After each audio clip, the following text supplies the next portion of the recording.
یا نبی یا آگے چلے وہ رات کیا جگمگا رہی تھی، جگہ جگہ نسل آئینے تھے، دلوں کے طاؤس رنگ لائے، خوشی کے بادل امڑ کے آئے، وہ نغمل گلزارے نور کے تھے، مفکر موجودات زینت بزم کائنات احمد مجتبیٰ جناب محمد مصطفیٰ صلی اللہ علیہ وآلہ وصحبہ وبارک وسلم کے دربار گہربار میں ہدیہ درود و سلام عرض کرنے کے بعد معزز علماء کرام، معزز عوام اہل سنت،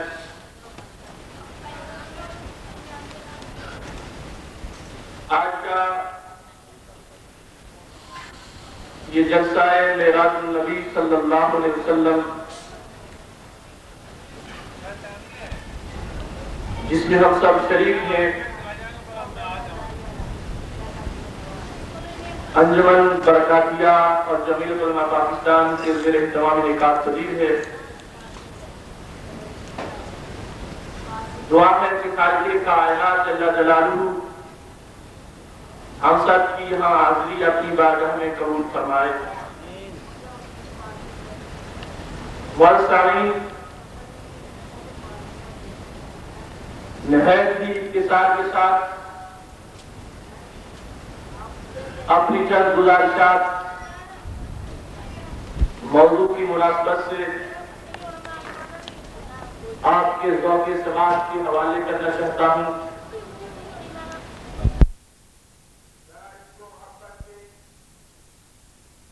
اس سیل رواں میں کیف و مستی کی بھرپور فضا میں دلوں کے قبلے گنبد خضرا کی طرف سیدھے کر لیجئے، چشم تصور اس شہر شفاعت نگر کی طرف کر لیجئے۔ یقیناً محسوس ہو رہا ہے کہ ان کا گزر ہوا، کلیاں کھلی ہوئی ہیں، فضا میں بہار ہے۔ ہم جن کا ذکر کر رہے ہیں ہم ان کی نگاہ سے دور نہیں ہیں، وہ روضہ انور کے مکین اپنی نگاہ عنایت غلاموں کی طرف کیے ہوئے ہیں۔ اگر اس تصور کے ساتھ ہم ان کی بارگاہ میں حاضری دیں گے تو خالق کائنات ہم سب کی جھولیوں کو رحمت کے پھولوں سے معمور فرما دے گا۔ معزز سامعین، جب سید عالم نور مجسم شفیع معظم صلی اللہ علیہ وسلم نے حرا کی خلوتوں کے اندر ایک عالمگیر انقلاب کی تحریک کا آغاز کیا، آپ مکہ شریف کے پلیٹ فارم پر اپنی دعوت کو لے کر نکلے۔ آپ کے دیوانوں نے اس دعوت کو قبول کر لیا، آپ کے چمکتے چہرے کی کرنیں لوگوں کے دلوں کی گہرائیوں میں جذب ہوتی گئیں، گلستان رسالت کی اس مہک کے پھول کی خوشبو لوگوں کے اذہان کو معطر کر دی گئی۔ وہ جس طرف اپنی نگاہ عنایت اٹھاتے لوگ ان کی دعوت سے لبیک کہتے چلے جاتے، ان کا فیض عام ہر طرف اپنے لشکر روانہ کر رہا تھا، مگر ساتھ ہی ساتھ کفر پوری آب و تاب کے ساتھ آپ کی تحریک کو روکنا چاہتا تھا۔ عالم کفر سازشوں میں پوری طرح تخریب کاریوں میں اور آپ کی تحریک کو روکنے کے لیے ایک چٹان کی صورت اختیار کر چکا تھا۔ سید عالم نور مجسم شفیع معظم صلی اللہ علیہ وسلم کے کارواں کو روکنے کے لیے آپ کو تکلیفیں بھی دی گئیں، آپ کے راستے میں کانٹے بھی بچھائے گئے، آپ کو طرح طرح کی اذیتیں دی گئیں، مگر جتنے بڑے طوفان اٹھے، جتنی آندیاں آئیں اور جتنے زوردار بگولے اٹھے، میرے پاک محبوب کے قدم آگے بڑھتے چلے گئے۔ آپ کی استقامت نے ان سرخ ہواؤں کو یہ جواب دیا، شب گریزہ ہو گیا کر جلوائے خورشید سے، یہ چمن معمور ہوگا نغمائے توحید سے۔ اے مکہ کے مشرکو، کیا تم یہ سمجھتے ہو کہ تمہاری ان رکاوٹوں سے میرا پیغام رک جائے گا، میرا کارواں پیچھے ہٹ جائے گا، میری استقامت پر کوئی فرق آئے گا؟ نہیں نہیں، یہ تم نے غلط سوچا ہے، یہ تمہاری اندھی سوچ کا نتیجہ ہے، یہ تمہاری ٹیڑھی خیال کا نتیجہ ہے، یہ تمہاری کج فکری ہے۔ میں نے جو حق لوگوں کو سپرد کیا ہے اور میں نے جو پیغام سینوں کی دنیا میں راسخ کر دیا ہے، لوگ اپنی گردنیں کٹا سکتے ہیں مگر میرے پیغام کو کبھی بھلا نہیں سکتے۔ مشکلات اس دور میں تحریک چل رہی تھی، آپ کا پیغام چل رہا تھا، سرکار نے اپنی دعوت کے آفاق کو وسیع کرنے کے لیے مکہ شریف کے پلیٹ فارم کو تھوڑا سا تبدیل کرنا چاہا تاکہ جلد میرا کارواں کائنات کے اطراف میں پہنچے۔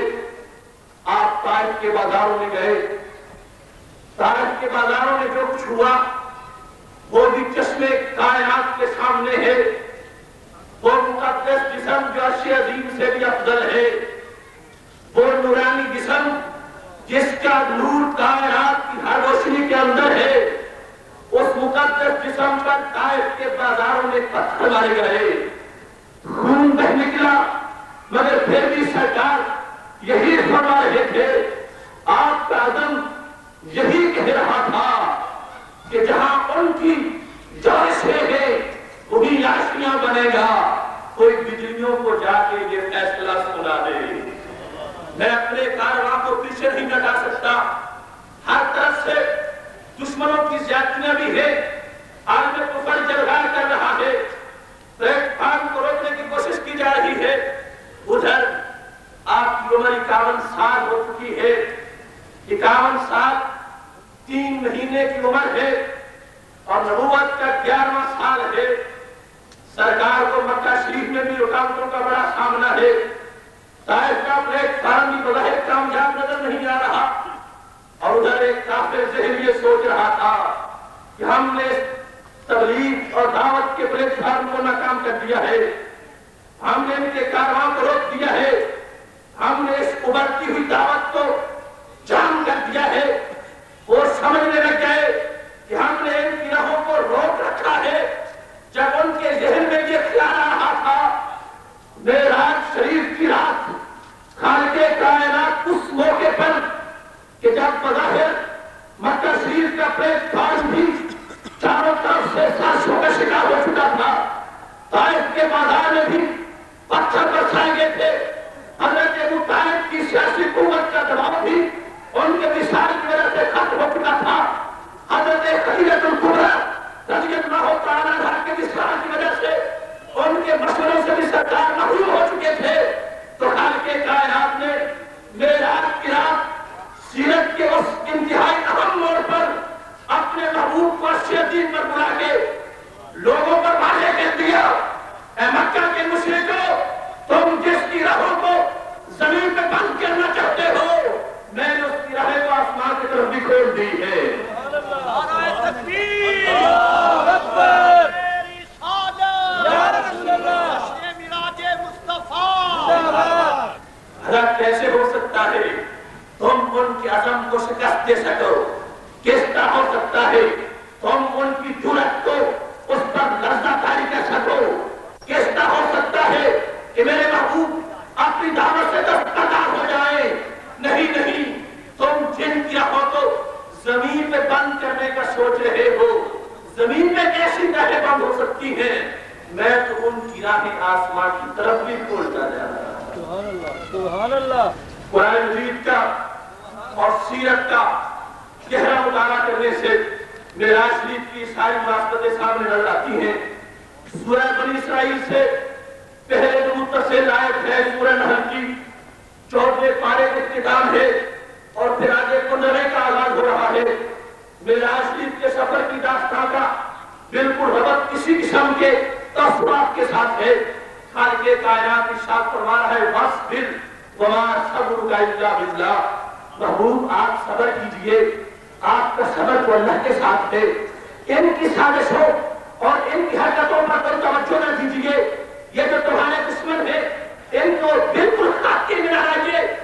ولا تکوا فی ضیق مما یمکرون. یہ جو مکر کر رہے ہیں، یہ جو فریب کر رہے ہیں، ان کی وجہ سے آپ تنگی محسوس نہ کیجیے. کیوں؟ سبحان الذی اسریٰ بعبدہ. اس واسطے محبوب یہ جتنی بھی تم پہ تنگی مسلط کرنا چاہتے ہیں، جتنا بھی تمہیں پریشان کرنا چاہتے ہیں، جس حد تک بھی یہ غموں کے بادل تمہارے گرد جمع کر رہے ہیں، محبوب کوئی فکر نہ کیجیے. میں تجھے اپنے ہاں بلا رہا ہوں. میرے دیدار کے جھلک سے سارے کے سارے غم غلط ہوتے چلے جائیں گے. بس پھر صبر کیجیے محبوب، اس لیے کہ میں تمہیں اپنے ہاں بلا رہا ہوں. اگرچہ ابو طالب کی سیاسی قوت ختم ہو چکی ہے، اگرچہ حضرت خدیجہ الکبریٰ رضی اللہ تعالیٰ عنہا کا بھی وصال ہو چکا ہے اور تمہیں پتہ ہے یہ بڑی رکاوٹیں نظر آ رہی ہیں، محبوب ہم تمہاری راہ آسمان کی طرف کھول رہے ہیں.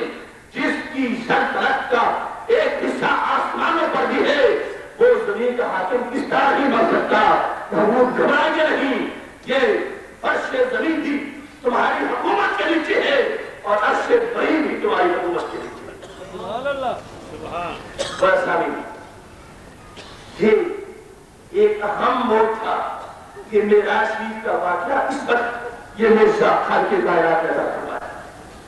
اور پھر اس شب معراج میں سید عالم نور مجسم شفیع معظم صلی اللہ علیہ وسلم اپنی ان تمام تر رفعتوں کو انبیاء کرام علیہ السلام کے سامنے پیش کروا رہے تھے.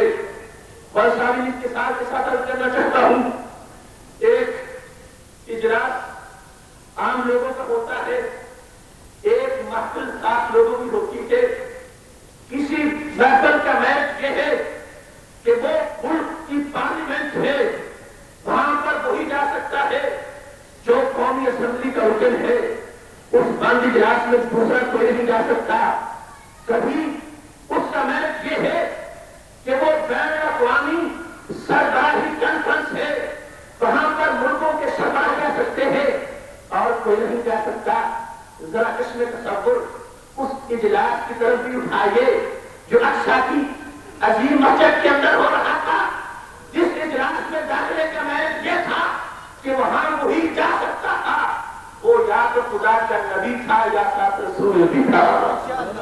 وہ کیسا عظیم اجلاس تھا، اتنا اہم پروگرام تھا اور کتنا کریم لوگوں کا وہ اجتماع تھا جہاں ہر خانے اور ہر مندوب یا تو نبوت کی منصب پہ فائز تھا یا نبوت کے بعد رسالت کو پر بھی فائز ہو چکا تھا. اس عظیم پروگرام کے اندر کیا کچھ پیش کیا گیا؟ رات میں آج کی ہے، رجب کا مہینہ ہے، سفر معراج کا دوسرا منظر ہے، سرکار کی جگہ گئے ہے، عظیم اجلاس ہو رہا ہے، رسول تشریف فرما ہے، انبیاء کرام بیٹھے ہیں.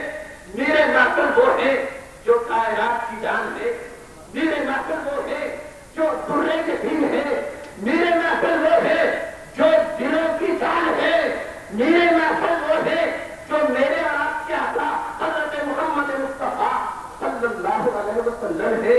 وہ محفل کیسی ہوگی، اس کا فضا کا منظر کیسا ہوگا، اس وقت رحمت کی برکات کیسے برس رہی ہوگی، مسجد کی آئینہ بندی کا منظر کیسا ہوگا. پھر وہاں پر مقررین کی تقریروں کا انداز کیا ہوگا، خطبہ کیسے پڑھا جا رہا ہوگا، لفظ کیسے بولے جا رہے ہوں گے، دلائل کیسے پیش کیے جا رہے ہوں گے، اسلوب کتنا ستھرا ہوگا، زبان کتنی چستہ ہوگی، وہ انداز کیسا ہوگا. لوگ تقریریں کر رہے ہیں، نہیں لوگ نہیں، اللہ کے رسول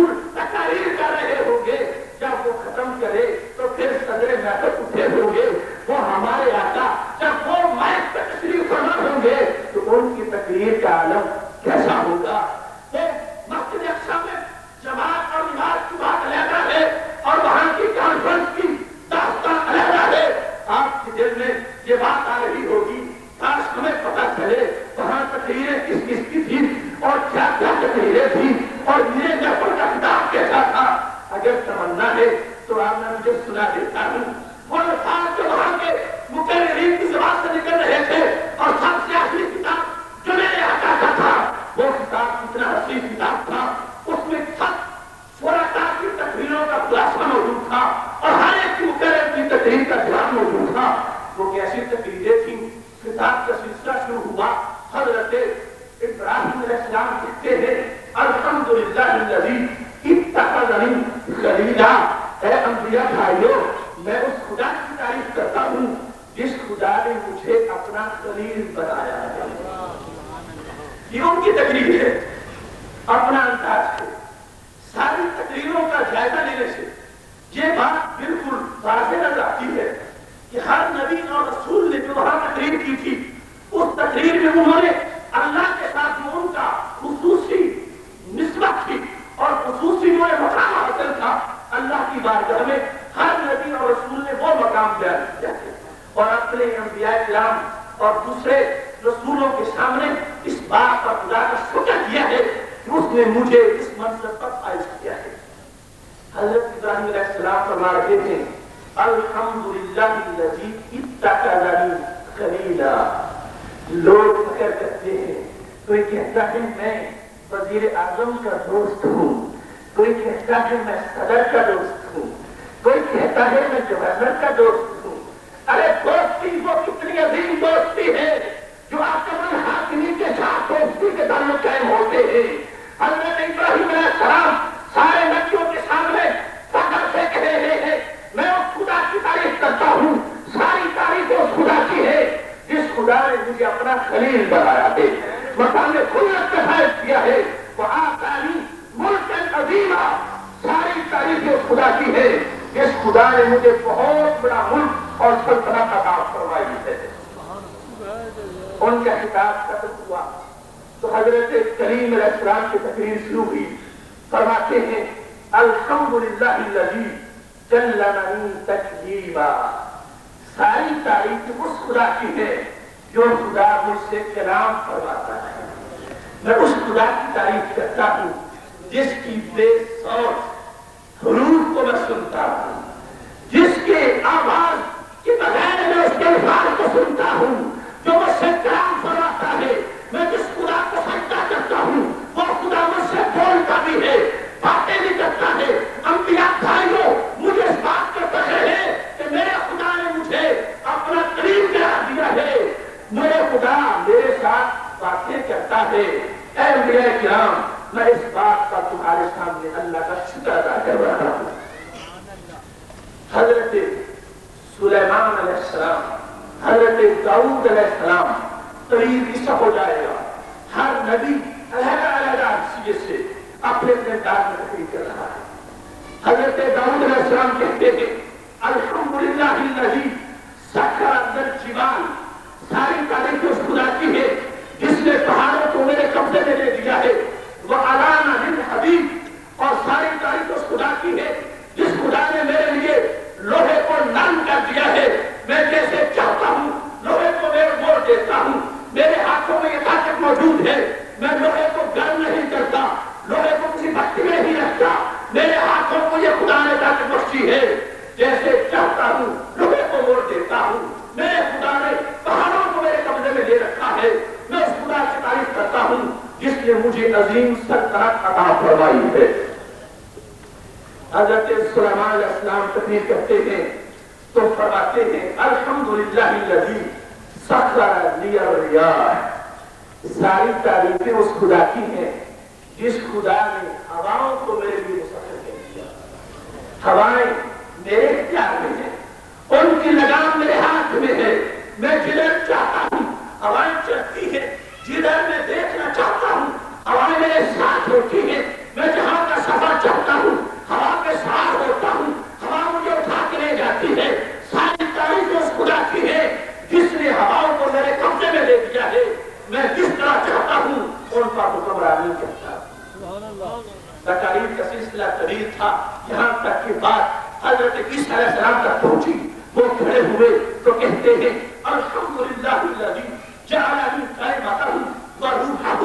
ساری تعریف اس خدا کی ہے جس نے مجھے اپنی روح قرار دیا ہے, روح اللہ بنا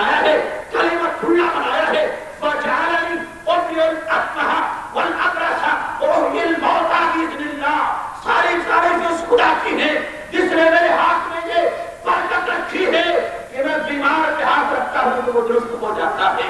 اندھے کے چہرے پہ ہاتھ پھیرتا ہوں اس کو دیکھنا وہ دیکھنا شروع کر دیتا ہے. وَأُخْجِلْ بَعْضَ بِإِذْنِ اللَّهِ. ساری تعریف اس خدا کی ہے جس نے مجھے یہ منصب عطا فرمایا ہے کہ اللہ کی اذن سے میں مردوں کو زندہ کر دیتا ہوں. سبحان اللہ سبحان اللہ. یہ ان کے مناسب تھے. جب ان کی تقریریں ختم ہوئی اب محفل کا انداز بدلتا جا رہا. ہر نبی عظیم نبی ہے, ہر رسول عظیم رسول ہے. وہ اپنی اپنی دنیا کے چمکتے آفتاب تھے, وہ آسمان نبوت کے چمکتے مہتاب تھے. اور ان کی نبوت میں کوئی شک نہیں, اور ان کی رسالت میں کوئی عیب نہیں. وہ بھی ایک نبی ہے, بے ایک رسول ہے, مگر صحن چمن کو اپنی بہاروں میں ڈال تھا. وہ آ گئے تو ساری بہاروں میں چھا گئے. پہلے بھی بہت کچھ بیان کیا جا چکا تھا, بڑے بڑی تقاریر ہو چکی تھی, اور منصب خطاب ہو چکے تھے. جب میرے محفل اٹھے تو سرکار یوں بول پڑے, فرمانے لگے کلکم اسنا علی ربہ انی مسلم علی ربی. میرے نبی بھائیو, رسول بھائیو, تم نے اپنے اپنے انداز میں اپنے خدا کی تعریف کی ہے, اب میں اپنے انداز میں اپنے خدا کی تعریف کرتا ہوں. اس کے بعد آپ نے جو پہلا جملہ بولا تو وہ ساری تقریروں کے جواب کا ایک ہی جملہ تھا.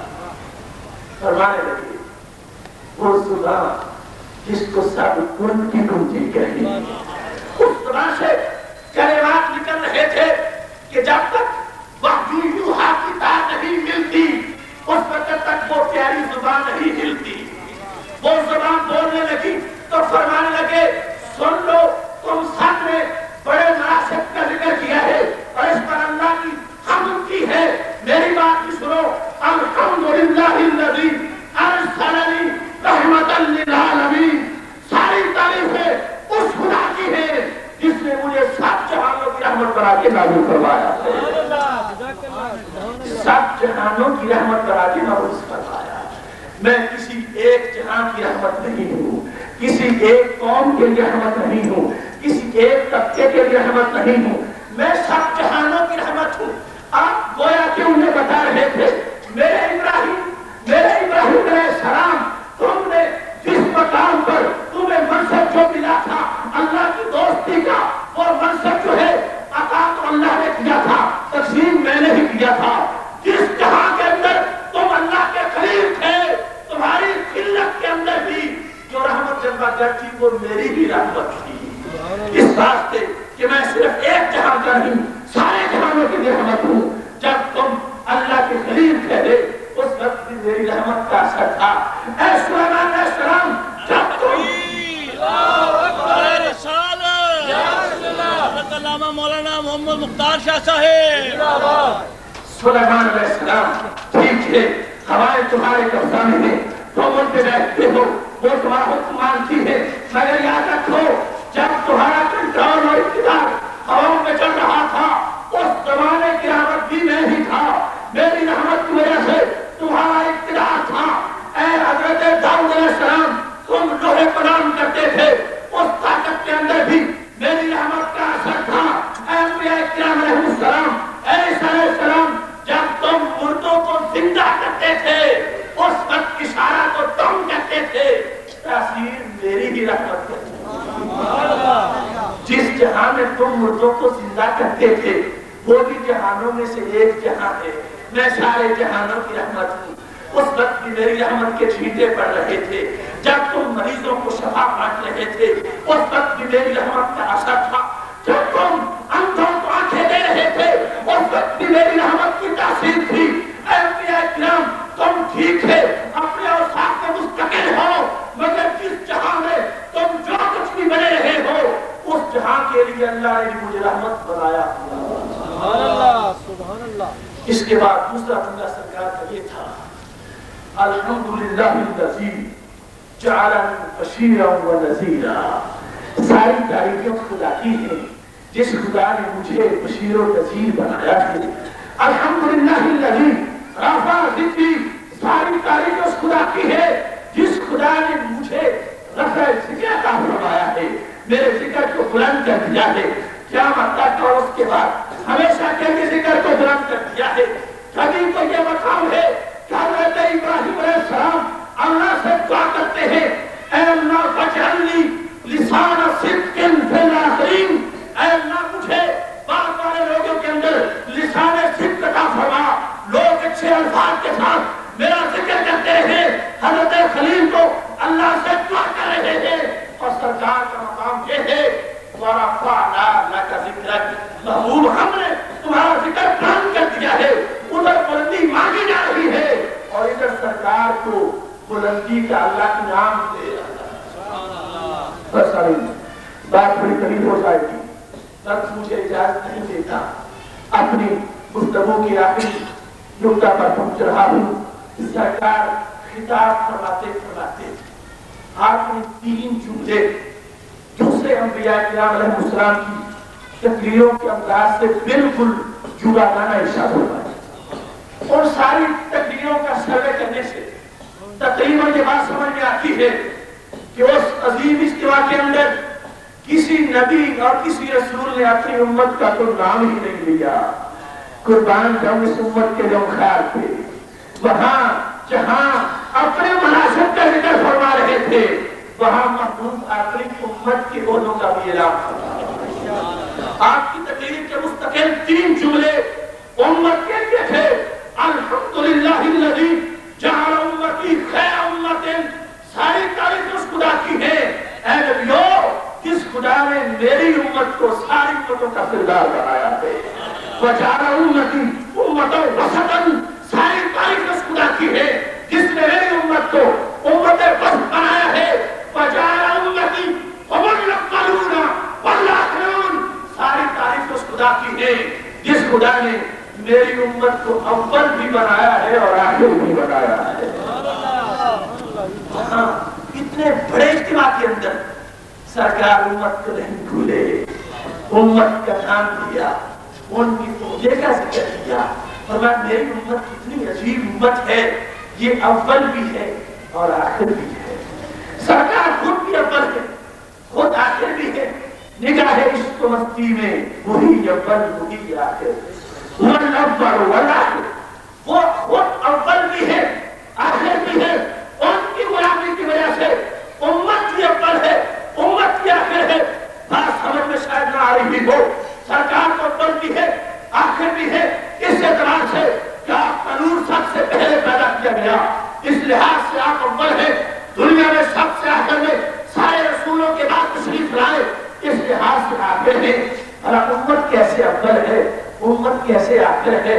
سامعین ذرا دل کے محلوں میں ذکر رسول صلی اللہ علیہ وسلم سے چرایت کرنے والوں اپنے پہلے فہم و خیال سے یہ بات پوچھئے اور اس کی محراب میں بیٹھے ہوئے مفتی سے فتویٰ لیجئے امت کیسے اول ہے، امت کیسے آخر ہے. ہاں ہاں بھائیو، یہ امت اول بھی ہے آخر بھی ہے. آخر ہے دنیا میں آنے کے لحاظ سے، اول ہے جنت میں جانے کے لحاظ سے. امت بھی اول ہے امت بھی آخر ہے. سرکار انبیاء کے سامنے فخر فرما رہے ہیں ان اللہ حرم الجنت علی الامم حتی تدخلها امتی، اللہ نے ساری امتوں پر اس وقت تک جنت حرام کر رکھی ہے جب تک میری امت جنت میں نہیں جائے. سرکار امت کا مجھ سے بھی پیار فرما رہے ہیں. آخری جملہ جو تھا وہ یہ تھا الحمدللہ الذی جعلنی فاتحا و خاتمہ. ساری تعریف اس خدا کی ہے جس خدا نے مجھے فاتح بھی بنایا ہے، خاتم بھی بنایا، مجھے کھولنے والا بھی بنایا ہے، بند کرنے والا بھی بنایا ہے. میں کھولنے والا بھی ہوں، بند کرنے والا بھی ہوں. یہ کیسی متضاد صفتیں کس طرح اکٹھی ہو گئی؟ اور میں کھولنے والا ہوں، میں بند کرنے والا ہوں. میں نے بند کیا ہے نبوت اور رسالت کے دروازے کو، میرے بعد کوئی نبی رسول نہیں ہو سکتا. میں کھولنے والا ہوں جنت کے دروازے کو. جب تک میں جنت کا دروازہ نہیں کھولوں گا اللہ کا کوئی نبی بھی جنت کے اندر داخل نہیں ہو سکے گا. معراج کی رات کے اس عظیم اجتماع کے اندر جب سرکار اپنی تقریر کے آخری کلمات پہ پہنچے، آپ نے گفتگو کو ختم کیا. تو حضرت ابراہیم علیہ السلام اٹھ کے کھڑے ہو گئے. سارے انبیاء کرام علیہ السلام کو مخاطب کرتے ہوئے فرمانے لگے میرے انبیاء بھائیوں یاد رکھو بہذا فطرکم محمد صلی اللہ علیہ وسلم. یہی وہ باتیں ہیں جن کی وجہ سے اس محبوب کو ہم سب پر فضیلت کی گئی. واخر دعوانا الحمدللہ رب العالمین.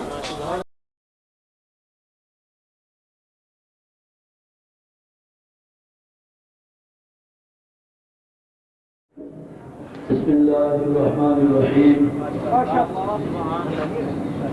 الحمد لله رب العالمين والصلاة والسلام على سيد المرسلين وعلى آله وأصحابه أجمعين. أما بعد فأعوذ بالله السميع العليم من الشيطان الرجيم. بسم الله الرحمن الرحيم. قل بفضل الله وبرحمته فبذلك فليفرحوا. آمنت بالله صدق الله مولانا العظيم وبلغنا رسوله النبي الكريم. إن الله وملائكته يصلون على النبي يا أيها الذين آمنوا صلوا عليه وسلموا تسليما. الصلاة والسلام عليك يا سيدي يا رسول الله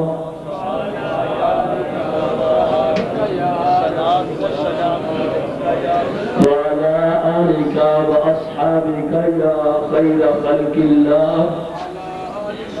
رب صل وسلم دائما أبدا على حبيبك خير الخلق كلهم. جاءت لدعوته الأشجار ساجدة تمشي إليه على ساق بلا قدم. رب صل وسلم دائما أبدا على حبيبك خير الخلق كلهم.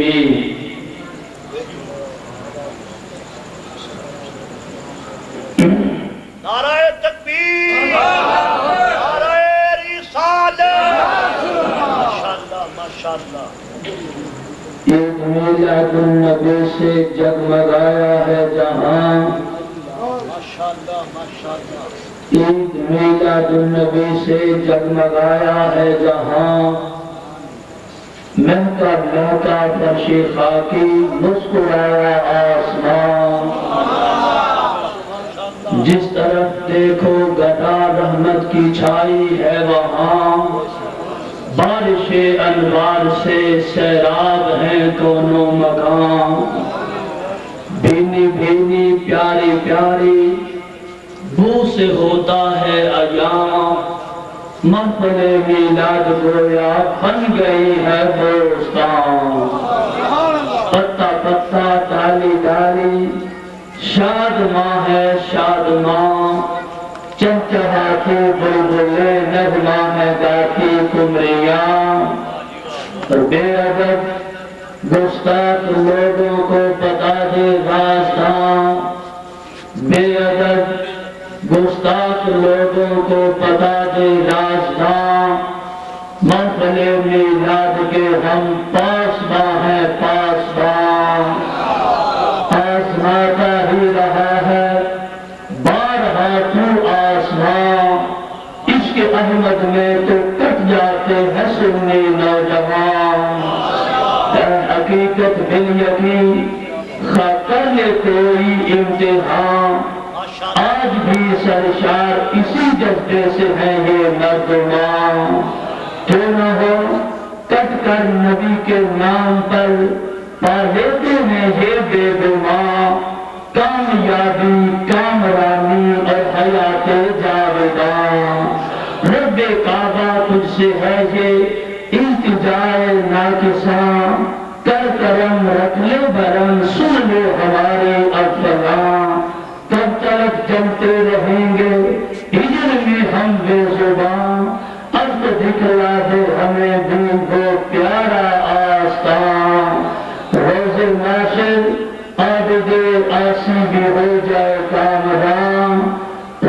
معاشر عابد آسی بھی ہو جائے کامراں، سب کا جانے جہاں روح زبان مرسلام۔ اللہ تبارک و تعالی جل جلالہ و عظم برہانہ کی حمد و ثنا اور اس کے پیارے حبیب دلوں کے طبیب آقا نامدار مدنی تاجدار احمد مرتضیٰ جناب محمد مصطفیٰ صلی اللہ تعالی علیہ وسلم کی بارگاہ میں عقیدت و محبت کی ڈالیاں پیش کرنے کے بعد جلوہ آرائے مسند صدارت پیکر رشد و ہدایت پیر طریقت رہبر شریعت عرب العلام الحاج محترم مقام جناب محترم پیر سید طالب حسین گردیری صاحب اطال اللہ عمرہ، مذہبی سیاسی قائدین، علماء کرام، محترم بزرگ نوجوان بھائیوں، پیارے پیارے بچوں، السلام علیکم ورحمۃ اللہ۔ محترم سامعین، میں دیکھ رہا ہوں کچھ چہروں پہ نیند کے آثار ہیں، ٹھیک ہے رات کافی گزر گئی ہے، لیکن نبی اکرم صلی اللہ تعالی علیہ وسلم کی محبت رکھنے والے، حضور کے عشق میں جھومنے والے، آقا کا میلاد منانے والے راتوں کا خیال نہیں کرتے بلکہ حضور کی باتوں کا خیال کرتے۔ میں آپ سے یہ التماس کروں گا، اگر آپ تکلیف نہ سمجھیں تو جو پیچھے ہیں اگر میرے قریب آ جائیں تو میں تو آپ سے بڑا پیار کرتا ہوں، جو پیچھے ہیں تھوڑے قریب آ جائیں تو بات سمجھنے اور سمجھانے میں آسانی ہوگی۔ راتیں گزرتی رہتی ہیں اور گزر ہی جاتی ہیں، انشاءاللہ گزر ہی جائیں گی، لیکن جو رات عشق مصطفیٰ میں گزرتی ہے اس رات کی کچھ اور بات ہوتی ہے۔ محترم سامعین، میں یہ چاہتا ہوں کہ میلاد شریف کو شریف حوالے سے آپ کے سامنے لاؤں کہ میلاد شریف کی شریف حیثیت اور اس پہ اعتراضات کے جوابات مختصر سے وقت میں دعا کیجیے خالق کائنات ہم کو سمجھنے سمجھانے کی توفیق عطا فرمائے۔ محترم سامعین، آج کی اس عظیم الشان محفل میلاد پہ میں تمام حاضرین سامعین کو مبارکباد پیش کرتا ہوں، کیونکہ یہ ایسا فعل حسنہ ہے جس پر اللہ تعالیٰ خود فخر فرما رہا ہے، اللہ فخر فرما رہا ہے۔ آقا علیہ السلام کی محبت کے صدقے میں خالق کائنات جل جلالہ آج اس فعل حسنہ پہ فخر فرما رہا ہے۔ انشاءاللہ پیچھے جا کے میں یہ بات آپ کے سامنے بیان کروں گا، اور اس کے ساتھ ہی میں تجھے جو مبارکبادی کا پیغام بھی دینا چاہتا ہوں کہ خالق کائنات جل جلالہ کی رحمت اور حضور کے وسیلہ سے تجھے ملائکہ نے مبارکبادی کا پیغام دیا تھا، اور آج کی بات نہیں، زمین و آسمان کی تخلیق سے پہلے کی بات ہے۔ کہتے ہیں ان اللہ تعالی قرأ طٰہٰ یاسین قبل ان یخلق السماوات والارض بألف عام۔ زمین و آسمان کی تخلیق سے 1000 سال پہلے خالق کائنات نے اپنے قرآن کی خود تلاوت فرمائی۔ زور سے کہو، پتہ چلے کہ آپ جاگ رہے ہیں، زور سے بولو۔ اللہ جل جلالہ اپنے کلام کی جب تلاوت فرما رہا تھا تو ملائکہ سن رہے تھے۔ نبی کہتے ہیں فلما سمعت الملائکۃ القرآن قالت طوبی لأمۃ ينزل هذا علیہا۔ وہ قرآن جب پڑھا گیا، انداز کیسا ہوگا. خود غالب تو پڑھنے والا تھا, جس کا اپنا کلام تھا, جس انداز سے پڑھ رہا ہوگا. ملائکہ سن رہے تھے. جب اللہ نے سورۃ یاسین کی تلاوت فرمائی تو فرشتے خاموش نہ رہ سکے. فرشتے بول پڑے اور کہنے لگے, یا اللہ مبارک ہو سنت کو جس امت پہ یہ قرآن نازل کیا جائے گا. ابھی زمین کا فرش بچھایا نہیں گیا, آسمان کا شمگانہ لگایا نہیں گیا, ابھی موجوں میں روانی نہیں ہے, دریاؤں میں طوفانی نہیں ہے, ابھی پہاڑوں کی بلندیاں نہیں تھیں, سمندروں کی گہرائیاں نہیں تھیں, ابھی بحر و بر نہیں تھے, خشک و تر نہیں تھے, ہیرے جواہرات نہیں تھے, زمین و آسمان نہیں تھے, جن و انسان نہیں تھے, شمس و قمر نہیں تھے, بار و سمر نہیں تھے, لیل و نہار نہیں تھے, سبزہ و رزار نہیں تھے. زمین و آسمان کی تقدیس سے 1000 سال پہلے ملائکہ تجھے مبارکبادی کا پیغام دے رہے تھے. کتنا اعزاز ہے تمہارا قرآن کے صدقے میں, محبوب کی شان کے صدقے میں. ملائکہ نے تجھے ایک بار مبارک نہیں دی, بلکہ ملائکہ پھر بولے تو کہنے لگے طوبیٰ لأجواف تحمل ھذا, مبارک ہو ان سینوں کو جن سینوں میں یہ قرآن محفوظ کیا جائے گا. مبارک ہو اس امت کو جس پہ قرآن نازل کیا جائے گا. مبارک ہو سینوں کو, ان دل کی دھڑکنوں کو, ان دل کی حویروں کو, ان دل کی بستیوں کو. مبارک ہو جن دل و دماغ میں اس قرآن کے نور کو محفوظ کر لیا جائے گا. وطوبیٰ لألسنۃ تتکلم بھذا, مبارک ہو زبانوں کو جن زبانوں سے یہ قرآن پڑھا جائے گا. یہ فرشتوں نے آپ کو مبارکباد پیش کی.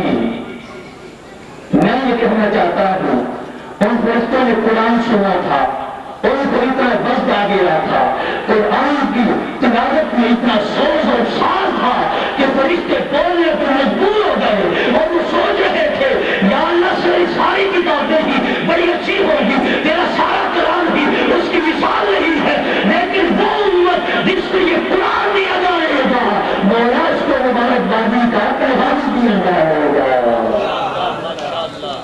قرآن کیا ہے؟ حضرت عائشہ صدیقہ کے فرمان کی روشنی میں اگر دیکھا جائے, آپ سے پوچھا گیا حضور کا خلق کیا ہے, فَمَكَّانَ خُلْقُهُ الْقُرْآنُ, سارا قرآن تو رسول اللہ کا خلق گرامی ہے. بات سمجھنا, قرآن حضور کا خلق ہے. خلق ایک وصف ہوتا ہے, وصف موصوف کے ساتھ قائم ہوتا ہے, لیکن یہ قرآن کا اتنا اہتمام ہے اور قرآن کی اتنی شان ہے. قرآن حضور کے اوصاف میں سے ایک وصف ہے, حضور کا سارا خلق ہی قرآن میں بیان ہے. فرمایا اگر حضرت عائشہ صدیقہ کے فرمان کی روشنی میں دیکھا جائے تو پھر مطلب یہ بنتا ہے حضور کا وصف قرآن ہے. قرآن کے نزول پر اور قرآن کو دیکھ کر ملائکہ رش کر رہے تھے, ارے قرآن کی وجہ سے تجھے مبارکبادی کا پیغام آتا ہے, اگر صاحب قرآن آئے تو پھر کیا عالم ہوگا. اگر ملائکہ یہ کہیں کہ وہ امت جس کو اللہ کا محبوب دیا جائے گا, وہ امت جس کو امام الانبیاء دیا جائے گا, وہ امت جس کو امام المرسلین دیا جائے گا, وہ امت جس کو رحمت للعالمین دیا جائے گا, وہ امت جس کو خاتم النبیین دیا جائے گا, اور ایک قرآن پہ اور ایک رسول کے ایک وقت پہ اگر ملائکہ تجھے بار بار مبارک دیتے ہیں, وہ خود موصول تشریف لائے تو کتنی مبارکیں ہوگی. نعرہ تکبیر, نعرہ رسالت, نعرہ مصطفیٰ. ماشاءاللہ ماشاءاللہ. کیوں؟ اس لیے کہ وہ آقا علیہ السلام نہ ہوتے تو اللہ تو فرماتا لولا کا لما خلقت الدنیا, میں تو دنیا پیدا نہ فرماتا. لولا کا لما خلقت الافلاک, میں افلاک پیدا نہ فرماتا. ساری کائنات تو میں نے سجائی ہے محبوب کی رحمت کے لیے. اگر محبوب تم نہ ہوتے تو کوئی چیز نہ ہوتی. لوزاتا نماز حرت الربوبیہ تھا, اگر تم نہ ہوتے میں تو رب ہونے کا اظہار بھی نہ فرماتا. ساری برکتیں رحمتیں، ساری عنایات، ساری برکات، اللہ کی ساری عنایتیں جو ہے وہ تو حضور کا صدقہ میں ہے۔ لہذا جب حضور کے قرآن پہ اتنی مبارکبادی کا پیغام ہے، خود حضور کی آمد پہ مبارکبادی کا کیا حال ہوگا؟ محترم سامعین، یہ وہ مبارکبادی ہے جو زمین و آسمان کی تخلیق سے پہلے ملائکہ نے دی تھی۔ ایک مبارکبادی کا پیغام آقا علیہ السلام نے بھی تمہارے نام دیا ہے، کہو سبحان اللہ۔ آقا علیہ السلام نے تجھے مبارک دی ہے۔ ایک یہ ہے کہ میں مبارک دوں، ایک ہے کوئی خطیب اور کوئی امام مبارک دے، ایک ہے کوئی مدرس اور کوئی محدث سے تجھے مبارکبادی کا پیغام دے۔ لیکن میں تو یہ کہنا چاہتا ہوں، اے رسول اللہ کے غلاموں، حضور کا میلاد منانے والوں، تجھے حضور نے اپنی زبان سے مبارکبادی کا پیغام دیا تھا۔ اور امام احمد نے اس کو نقل کیا ہے، فرمایا طوبیٰ لمن رآنی، مبارک ہو اس کو جس نے مجھے دیکھا، جس نے مجھے دیکھا۔ مبارک ہو اس کو جو صحابی بن گیا، مبارک ہو اس کو جس نے آنکھوں میں میرے حسن کا سرما لگایا ہے، مبارک ہو اس کو جس نے آنکھوں کے کٹاروں کو میرے حسن کے سمندر سے پال لیا ہے، مبارک ہو اس کو جس کی ہر صبح عید ہوتی ہے، جو اس کو مصطفیٰ کی دید ہوتی ہے، اور جس کو یہ مقام ملا ہے اس کو کیا شان ملا ہے۔ ساری کائنات اگر رہتی دنیا تک سجدے میں پڑی رہے اسے وہ مقام نہیں ملتا جو صحابہ کو حضور کی زیارت سے مل گیا ہے۔ طوبیٰ لمن رآنی، مگر مبارک ہو اس کو جس نے مجھے دیکھا۔ بعد میں تم زندگی گزر جاؤ، عبادت و ریاضت میں یہ مقام نہیں ملے گا، اس لیے فرمایا صحابہ تجھے مبارک ہو، تجھے اللہ نے بڑا اعزازہ ہے، بڑا نوازا ہے۔ لیکن قربان جاؤں، آقا علیہ السلام کو ہم غریبوں کا بھی خیال تھا، ہم غریبوں کا بھی خیال تھا۔ سرکار یہ جانتے تھے کہ زندگیاں گزر جائیں گی، سال گزرتے رہیں گے، صدیاں گزرتے رہیں گی، اتنی صدیاں گزرنے کے بعد بھی میرے غلام ایسے ہوں گے، لوگ وہ سگریٹ کے فتوے بھی لگاتے رہیں گے، میرے غلام میرے نعرے لگاتے رہیں گے، میرا میلاد مناتے رہیں گے۔ نعرہ تکبیر، نعرہ رسالت۔ فرمایا صحابہ کو ایک مرتبہ مبارک، بعد میں آنے والے کو ایک مرتبہ نہیں، دو مرتبہ نہیں، تین مرتبہ نہیں، بعد میں آنے والوں کو 7 مرتبہ مبارک ہو۔ طوبیٰ سبع مرات لمن لم یرنی وآمن بی، فرمایا ٹھیک ہے صحابہ کا مقام بڑا ہے، ان کی شان بڑی ہے، ان کو میرے بددعا والے چہرے پہ دیکھا ہے، لیکن فرمایا یہ بھی تو فرق ہے، صحابہ تم قرآن پڑھتے ہو، تمہارے سامنے قرآن کا نزول ہوتا ہے، اگر تم نماز پڑھتے ہو تمہارا امام تو میں ہوتا ہوں، اگر تم جہاد کرتے ہو تمہارے سامنے میرے ہاتھ میں تلوار ہوتی ہے، اگر تم سجدہ کرتے ہو تمہارے سامنے میری قیادت ہوتی ہے۔ فرمایا مزے کی بات تو یہ ہے نا، صدیاں گزر جائیں گی، دیکھا نہیں ہوگا، مبارک ہو اس کو جس نے دیکھا نہیں ہوگا، لیکن نعرے پھر بھی لگائے گا۔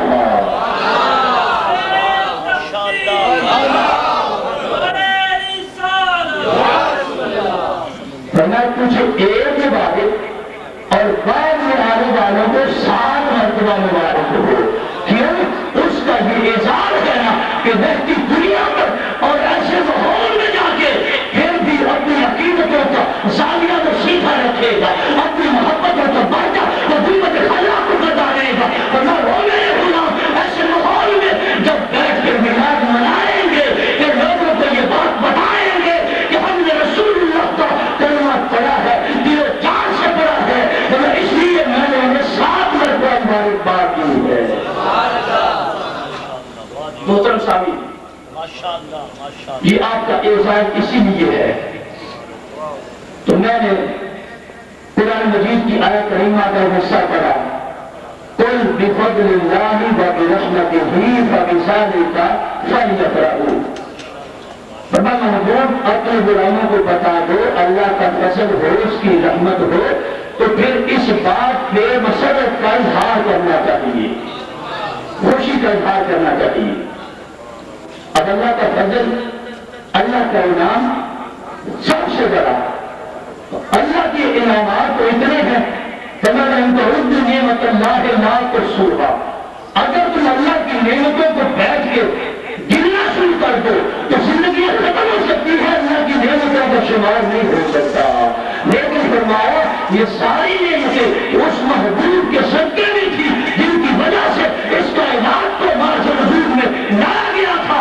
سب سے بڑا انعام یہ ہے کہ جس محبوب کے صدقے میں نے ساری کائنات کو بنایا ہے، اے مومنوں میں نے تجھے وہ محبوب عطا فرمایا ہے۔ لقد من اللہ علی المؤمنین اذ بعث فیہم رسولا، اللہ نے مومنوں پہ یہ احسان فرمایا کہ ان میں اپنے رسول کو مبعوث فرمایا ہے۔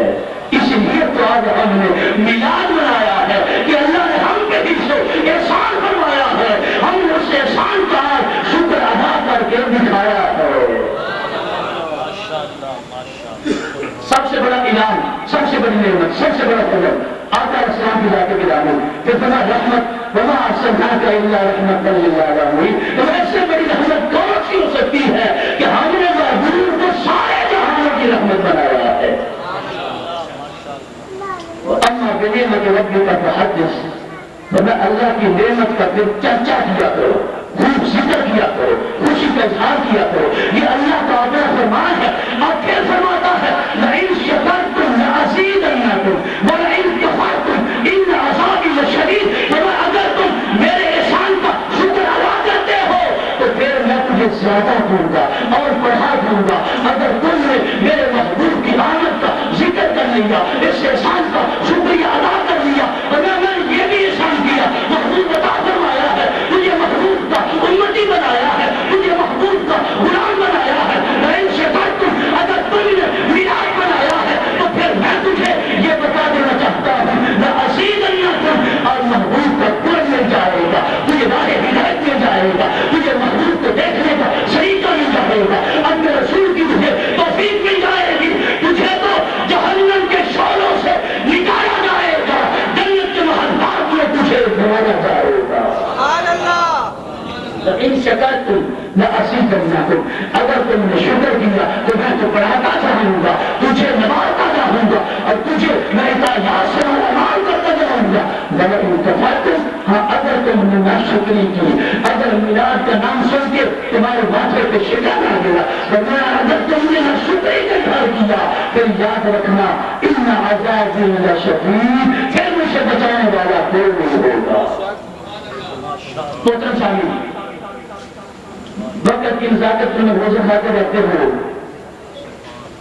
قرآن حدیث میں بے شمار دلائل ہیں، لیکن اب ایک اعتراض ہوتا ہے کہ میلاد شریف ٹھیک ہے، خوشی کی گھڑی ہے، میلاد منانا چاہیے تھا، لیکن لوگ کہتے ہیں کہ میلاد ہر سال کیوں منایا جاتا ہے؟ اور معاذ اللہ یہاں تک کہتے ہیں کہ کیا حضور ہر سال پیدا ہوتے ہیں؟ ہر سال کیوں میلاد منایا جاتا ہے؟ جب حضور کا میلاد ہوا تو میلاد منایا گیا، خوشی ہو گئی، اب ہر سال تو حضور کا میلاد نہیں ہوتا، ہر سال تو حضور کی پیدائش نہیں ہوتی، تو پھر میلاد کیوں منایا جاتا ہے؟ ابو لہب کتنا بڑا کافر کہ اس کی مذمت میں سورہ لہب کا نزول ہوگا، اذا كان هذا كافر جاء سمه تبت يداه في الجحيم مخلدا، یہ تو ابو لہب ہے جو جہنمی ہے اور باقی جہنمی ہے، لیکن اس نے آقا علیہ السلام کی ولادت پر خوشی کا اظہار کیا، اس خوشی کے اظہار کی وجہ سے اللہ کافر کے عذاب میں تخفیف فرما رہا ہے۔ فبشرنا بالعبد الذي كان امره يحمل مسرورا ومعنا، اس بندے کے بارے میں تمہارا کیا خیال ہے جو کافر تو نہیں ہے، منافق تو نہیں ہے، حضور کے در کا غلام ہے، ورنہ اس کا بچپنا بھی میلاد میں گزرتا ہے، شباب بھی میلاد میں گزرتا ہے، بڑھاپا بھی میلاد مناتے گزرتا ہے، ایسے بندے کا جب وصال ہوتا ہے کہ قبر بھی اس کا استقبال کرتی ہے۔ سبحان اللہ۔ یہ کہ لیلۃ المیلاد جو ہے وہ سال گزرنے کی بھی محتاج نہیں، بلکہ ہر پیر کا دن اور رات اپنے ساتھ اتنی برکتیں لاتا ہے، کیونکہ یہ وہ لمحات ہے جس میں اللہ نے اپنے محبوب کو دنیا میں مبعوث فرمایا ہے۔ پھر لوگ یہ کہنے لگے کہ یہ ظلمان بھی ٹھیک ہے، لیکن اسی دن تو حضور کا میلاد ہے، اسی دن وصال ہے۔ میلاد بھی ہے تو وصال بھی ہے، پھر خوشی نہیں ہونی چاہیے۔ میلاد بھی ہے اور باقی سمجھ نہیں آ رہی، تھک گئے ہیں، اکتا گئے ہیں، تو پھر بول ہے نا، تو میں اسی دن میلاد اسی دن بولے، میں اسی دن میلاد اسی دن وصال ہے، پھر کیا ہوا؟ اسی دن میلاد ہے، اس نے تو کہتا نہیں جی 9ویں کو میلاد ہے، 9ویں کو ہم نے کہا 9ویں کو مناؤ تو صحیح نا، نہیں جی 12ویں کو میلاد ہے، 12ویں کو وصال ہے، پھر کیا ہے؟ ہم تو وہ کام کریں گے جو رسول اللہ نے ہمیں خود فرمایا ہے، تو سبحان اللہ۔ اس اعتراض کا جواب حضور نے اپنی زبان سے ہمیں عطا فرمایا ہے۔ کس طرح؟ حضرت اوس بن اوس رضی اللہ تعالی عنہ آپ فرماتے ہیں کہ سرکار نے خطبہ دیا اور جمعے کی فضیلت کو بیان فرمایا، فرمایا ان من افضل ایامکم یوم الجمعہ، تمہارے افضل ترین دنوں میں سے ایک دن جمعے کا دن ہے۔ کون سا؟ کون سا؟ جمعے کا دن۔ کیوں؟ فضیلت کیوں ہے؟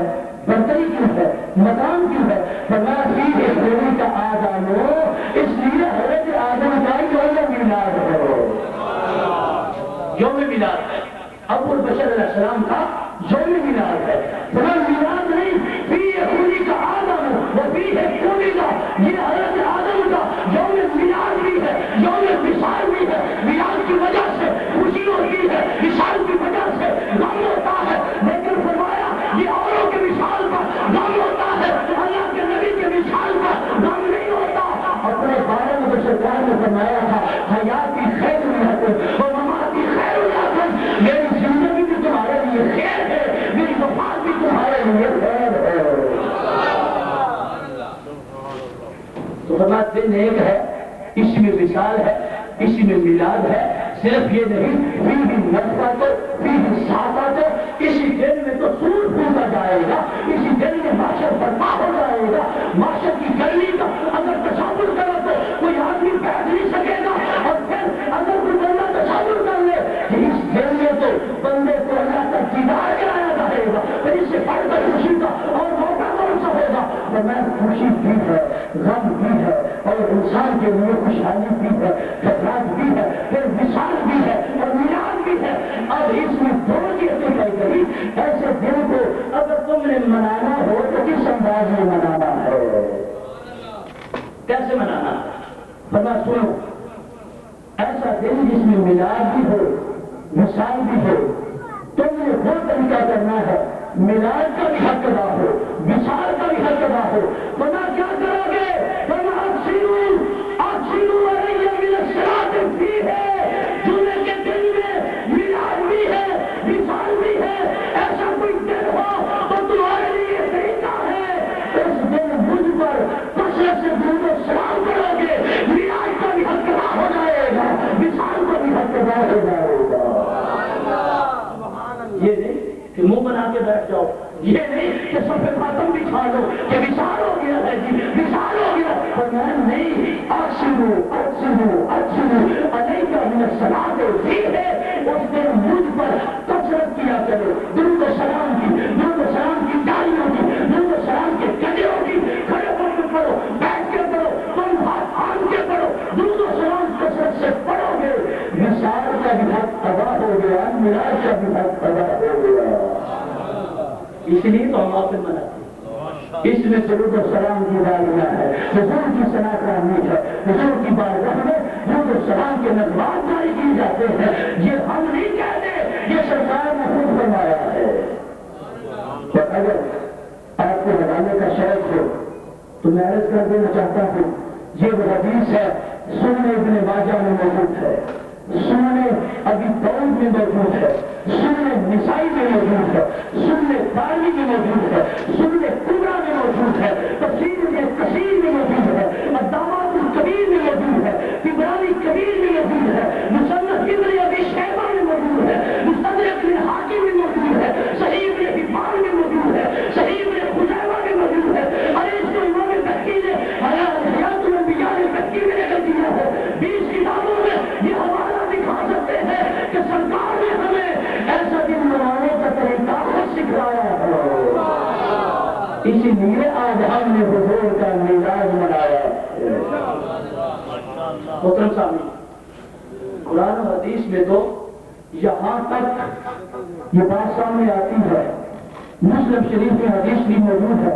توجہ فرمانا، سرکار مدینہ صلی اللہ تعالی وسلم کے صحابی حضرت انس فرماتے ہیں اصابنا ونحن مع رسول اللہ صلی اللہ علیہ وسلم مثل، فرماتے ہم حضور کے ساتھ تھے۔ کدھر تھے؟ نہیں بولو، حضور کے تصور نہیں کیا، کن کے ساتھ تھے؟ فرماتے ہم حضور کے ساتھ تھے۔ تو کسی کے ساتھ تو کوئی کسی کے ساتھ، ہمیں تو اللہ نے جو مقام دیا ہے، ہم حضور کے ساتھ تھے۔ اصحابنا ونحن مع رسول اللہ، لوگوں ہم حضور کے ساتھ تھے تو بارش برسنا شروع ہو گئی۔ جب بارش برسنا شروع ہو گئی، حضرت رسول اللہ صلی اللہ علیہ وسلم صحابہ، سرکار نے اپنے جسم سے کپڑا اٹھا دیا۔ کہو سبحان اللہ۔ جسم سے کپڑا اٹھا دیا، قمیض اتار دی، اور سرکار کپڑا اٹھا کے بارش میں چلے گئے۔ اصابہ من المطر، حضور کے جسم پہ بارش کے قطرے پڑ رہے تھے۔ حضرت انس فرماتے ہیں ہمیں پوچھا یا رسول اللہ لما صنعت ھذا، آپ نے یہ فعل کیوں فرمایا ہے؟ کیوں فرمایا؟ کسی عام ہستی کا تو عمل نہیں، یہ تو سنت کرنے والا ہے۔ سرکار وجہ بیان فرماؤ، حکمت سمجھا دو۔ لوگ اعتراض کریں گے، لوگ اعتراض کریں گے، زندگیاں گزرتی رہیں گی، تمہارے غلاموں کو طعنہ دیا جائے گا۔ یا رسول اللہ بیان فرماؤ، تمہارا یہ بیان جو ہے سارے ممبر پہ بھی سنایا جائے گا۔ بارش کے قطرے کا اتنا کیوں اہتمام ہے؟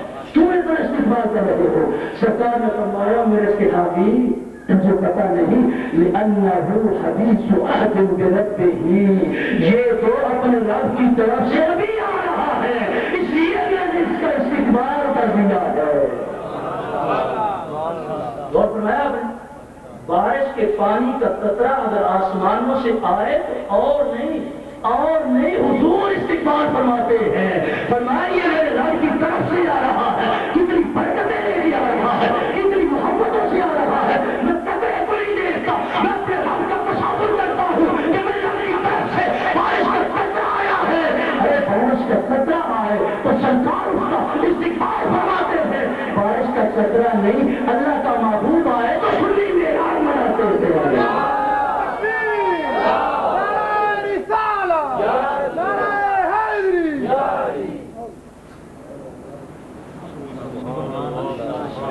ہمارے سامنے تو یہ ہے بارش کا قطرہ، اگر یہ تصور بھی کرے کہ اللہ کا قرب سے حاصل تھا تو پھر بھی آ گیا ہے، اب جدا ہو گیا ہے، زمین پہ ٹوٹ رہا ہے، بارش کا قطرہ اس کی حیثیت کیا ہے؟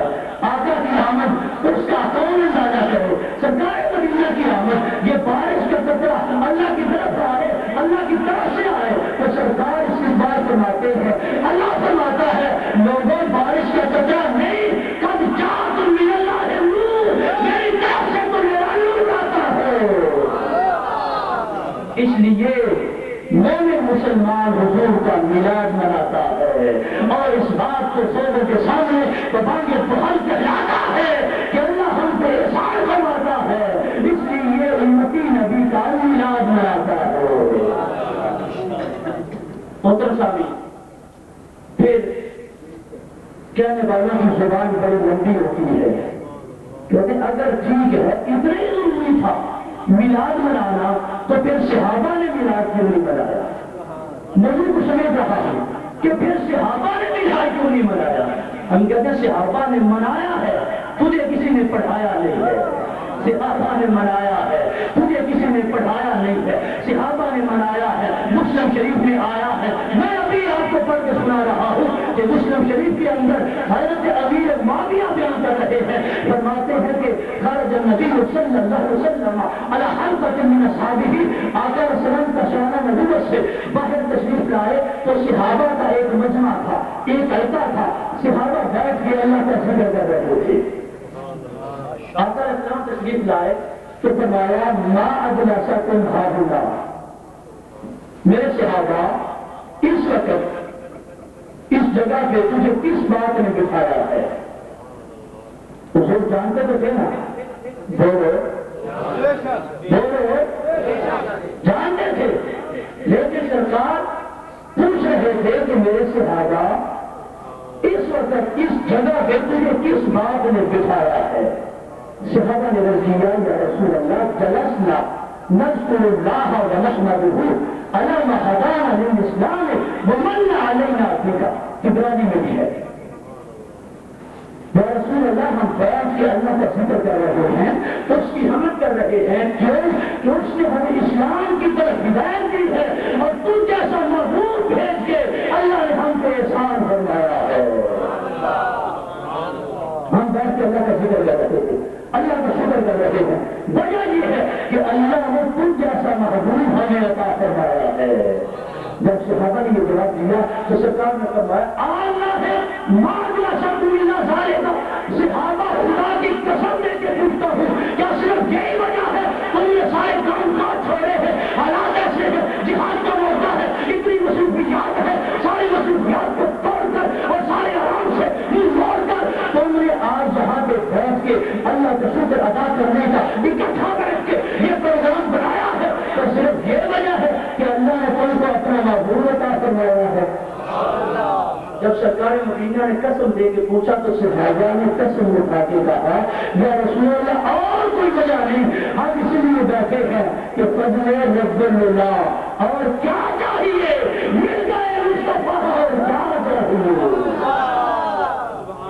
ساری کائنات ملی ہے لیکن بس محبوب کے صدقے میں ملی ہے، اللہ نے وہ محبوب بھی ہمیں عطا فرما دیا ہے۔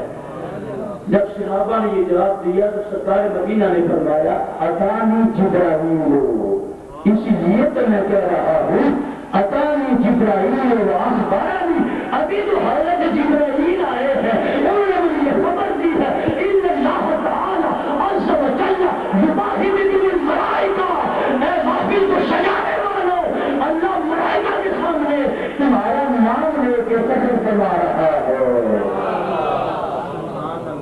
بات سمجھ میں آئی نا؟ آج آپ نے بھی میلاد منایا ہے، اللہ دیکھ رہا ہے، اللہ بولو بولو اللہ دیکھ رہا ہے۔ آقا کے اس فرمان کی روشنی میں مجھے یہ کہنے میں بات نہیں ہوگا صاحب آج تم نے میلاد منایا ہے، اللہ دیکھ رہا ہے، خالق دیکھ رہا ہے، بڑا بوڑھا آیا ہے، بڑا جوان آیا ہے، بڑا بچہ آیا ہے، بڑا جگہ سے آیا ہے، اتنے قدم اٹھا کے آیا ہے، اللہ ایک ایک کا نام لے کے ملائکہ کے سامنے آج تم کے بھی ذکر فرما رہا ہے۔ کتنا احساس ہے حضور کے میلاد کی وجہ سے اللہ بندے پہ فضل فرما رہا ہے، حضور کے میلاد کی وجہ سے، کیونکہ بندہ جب اللہ کا شکر ادا کرتا ہے اللہ کے بندے پہ راضی ہو جاتا ہے، اللہ ہے اسے کیا حاجت ہے بندوں کا ذکر کرنے کی، لیکن اللہ حضور کے میلادیوں پہ اتنا خوش ہوتا ہے بندہ اللہ ہو کے بندوں کا تذکرہ فرماتا ہے۔ اچھا یہ تو ٹھیک ہے کہ صحابہ نے حضور کا میلاد منایا ہے، لیکن صحابہ نے تو ایسی محفل تو کوئی نہیں کی، ایسی نادرانی تو کوئی نہیں کی۔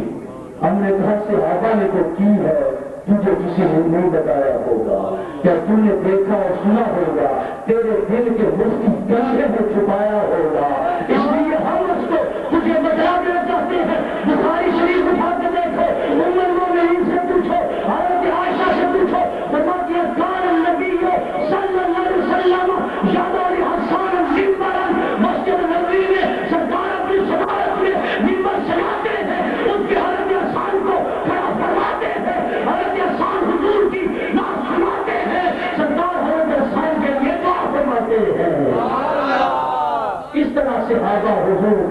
میلاد مناتے ہیں، اس طرح صحابہ حضور کا جشن مناتے ہیں، اس طرح فرمایا حضرت عائشہ صدیقہ نے منبر رکھا گیا، اتنا احساس ہے نعت خواں کے لیے کہ آقا علیہ الصلوۃ والسلام کی صدارت میں حضور نے منبر رکھوایا، اور ایک بار کان نبی جو زیادہ حسان کہ ایسے ہوتا تھا سرکار مسجد نبی میں منبر رکھواتے تھے، حضرت حسان اس پہ کھڑے ہوتے تھے، کام آنے کے باوجود حضرت حسان اس پہ کھڑے ہو کے حضور کی بات سنایا کرتے تھے۔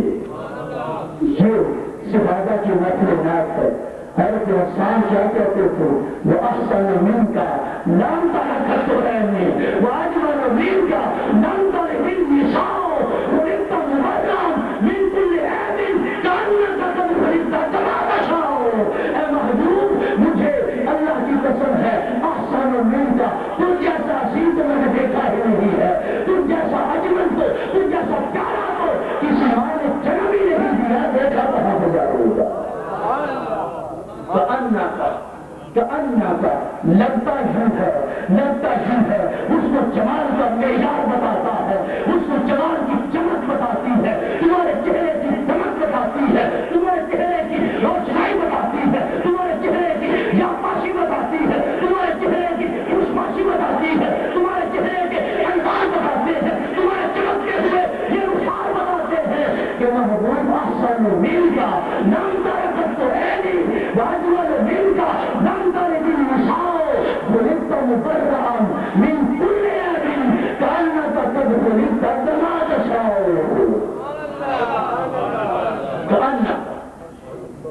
لگتا یوں ہے کہ اللہ نے محبوب سے پوچھ کے بنایا ہے۔ بات سمجھنا، بعض ہمارے ناظرین یہ کہہ دیتے ہیں کہ اللہ نے محبوب کو پوچھ کر محبوب کو بنایا، یہ بات نہیں۔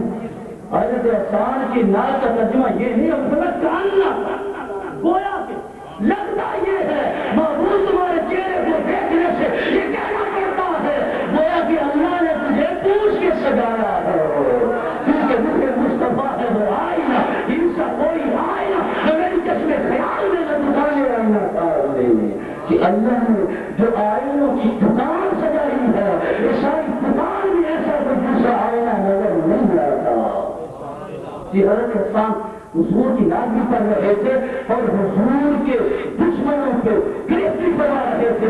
اب میں ابا سفیان عنی انت مجمع حکم الہوا، ابھی حضرت ابو سفیان مسلمان نہیں ہوئے تھے، حضور کی ہجرت کی حضرت حسان نے کھڑے ہو کے جواب دیا، اے ابو سفیان کو میرا یہ پیغام دے دو، تو کمینہ ہے، تو رذیل ہے، تیرا کوئی مقام نہیں ہے، حضرت محمد عجب تو ہو وہی لگ داخل کی ذات جزاؤ، میں تمہیں حضور کی گستاخی کی ہے، میں تیرا جواب دیتا ہوں، اس پر اللہ مجھے ثواب عطا فرمائے گا۔ ہماری بات سمجھ جاؤ، یہی تو ہوتا ہے حضور کے فضائل کو بیان کیا جاتا ہے۔